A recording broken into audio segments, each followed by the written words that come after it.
And the same can be said, by the way, about the quarterback on the other side, Dak Prescott, who you guys know, anyone that has watched this show for any length of time, heck, literally, if you watch this show for any length of time, as in like a few seconds, you see a Dak Prescott bobblehead. Shout out to my grandmother for that gift years ago during Christmas. Huge Dak Prescott fan. I was a Cowboy fan back in the day. I simultaneously, obviously, a Vols fan, SEC guy. See this kid, Dak Prescott, Mississippi State. Absolutely fell in love with his talent, his leadership, his story, the whole bit. And the Cowboys draft him in 2016, and I'm over the moon. Over the moon. And wins Rookie of the Year. We know how that plays out. But I thought that how Jerry handled the first contract situation, compounding with the Dak devastating ankle injury in 2020, compounding with other decisions Jerry has made in terms of contracts. I'm like, screw the Cowboys, pulling for Dak always, but the second he leaves that franchise, I'm out. This is the classic example. And Bill Maher on his show, shout out to Bill Maher, every week on his show does a segment called New Rule. Here's my own version of that. New Rule. And this doesn't necessarily apply to last night because it was a nationally televised game. Everybody saw the game last night. But in general, for the whole totality of the 2025 NFL season, new rule. You do not get an opinion on a game that you did not watch. You're not allowed to have an opinion.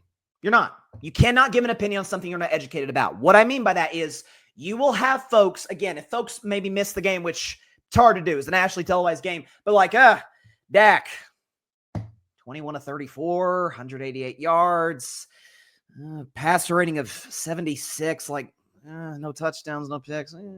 He wasn't great. He wasn't bad, but he wasn't great. Classic example of watch the game. First of all, just the fact that he kept his composure when a man literally spit on him.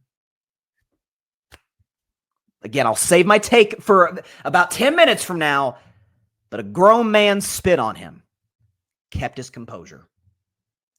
Offensive line was actually, I thought, generally pretty good, which, again, no Jalen Carter, that's going to help, but especially late in the second half after the weather delay, it kind of felt like overtime. The Nolan Smiths of the world, some of those defensive linemen. What's my guy's name from Georgia? The other Georgia defensive lineman. The name's not coming off the top of my head, but is getting to the Jordan Davis. Again, constantly getting the backfield. Eagles are bringing blitzes, guys in his face, and he just does not blink. It's year 10 for Dak. He's been here. He's done that. Dimes to CeeDee Lamb, which, of course, one of the bigger stories of the game outside of Jalen Carter was the CeeDee Lamb drops, particularly the one. Oh, my gosh, if you're a Cowboys fan, you're sick. Dak throws. It's the throw of the game. Down the middle of the field. Literally put it in CeeDee Lamb's breadbasket, and he just straight up dropped it. Now, that isn't necessarily uncommon for CeeDee. 4 drops in a game is pretty unbelievable. CeeDee did lead the league in drops last year. I saw that on social media. I double-checked it. CeeDee Lamb led the league in drops in 2024. So that is a little concerning if you're a Dallas Cowboys fan.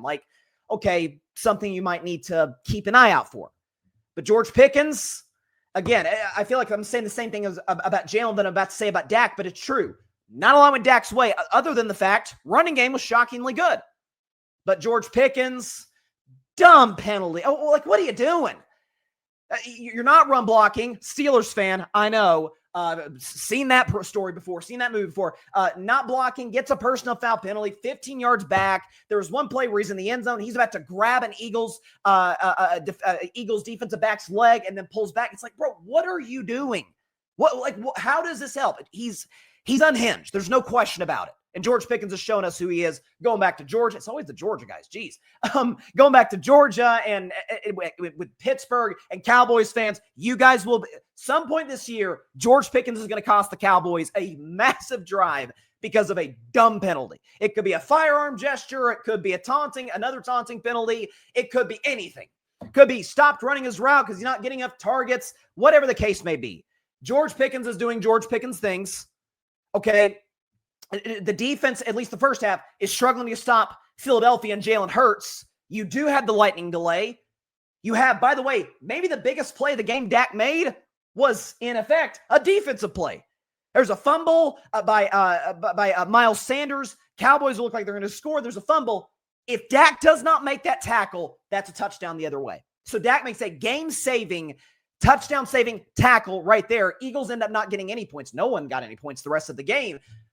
It's those little plays like that, the effort stuff, the leadership stuff. CeeDee drops a few passes. Dak's expression doesn't change.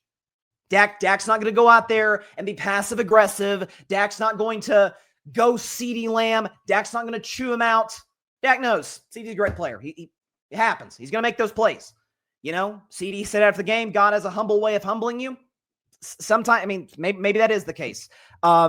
Just leadership off the charts. Literally from before his first snap, a grown man spit on his chest. Cool, calm, and composed. Like that last night, folks, did not feature the two best quarterbacks in the NFL. Jalen Hurts, Dak Prescott are not the two best quarterbacks in football. That, of course. 2 of the 10 best, I think, clearly, but not the 2 best. What you saw last night from those 2 guys was a masterclass in the other stuff that makes an elite quarterback. Like, yes, they have talent. Dak is, I've said for years, Dak's got one of the best deep balls in the league in terms of accuracy and efficiency. Dak's great against the blitz. You saw that last night.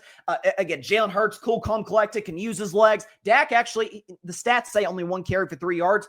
Dak looked more mobile than I've seen him in a long time, which was kind of surprising because the man had to have his hamstring reattached with screws because he obviously tore up the bone last year. Like, it's the other stuff. Like, that's what separated the Tom Bradys from the Aaron Rodgers.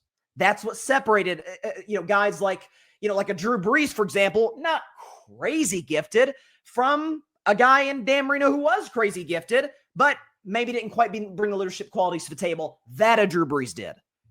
It's the intangibles. It's filling out the pocket. It's leadership. It's clutching. It's all of those things. And boy, did you see that on display last night. Last night was, it's going to sound corny, but the intangible bowl. That's what it was. Outstanding leadership from Jalen. Same could be said about Dak. Shame someone had to lose that game because both were, in their own ways, absolutely tremendous. And the stat sheet does not tell the story for either. And so, man, major kudos to both of those guys. Thanks so much for watching the show on YouTube. And be sure to go click that big red subscribe button and check out the other clips and full shows from Carving It Up Live, as well as our other incredible content creators here on the Grid Network.